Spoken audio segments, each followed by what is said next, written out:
Now for a couple of indoor flyers, one that I've flown and one that I never finished building.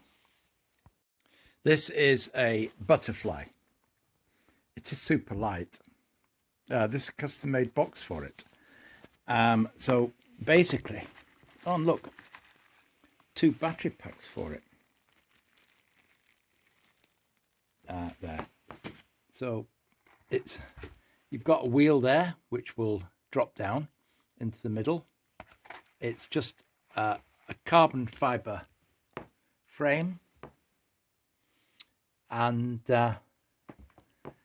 these bits of the frame at the back act like legs.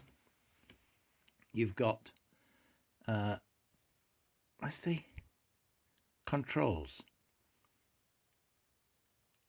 Yes, I don't know where they are. Okay, they must be in a box somewhere. Anyway, but you've got the basic structure of the thing. If I can free it off its... Oh, there we go. Okay. So there it is. Electric indoor park flyer. You stick that into it. Give you the rudder. And then the 2 things at the back, which allow you to set it up and down, and a motor there to fly it with. And that's it, an indoor flying machine. Let's have a look at the other one. It's never been flown, it's just the airframe and some decals called, it's the GWS Indoor Airplane Pico stick. I don't know what's happened to the vertical part of the tailplane. Oh my goodness, it'll be up there somewhere. That's all it is. It's a stick, and the various components are attached to the stick.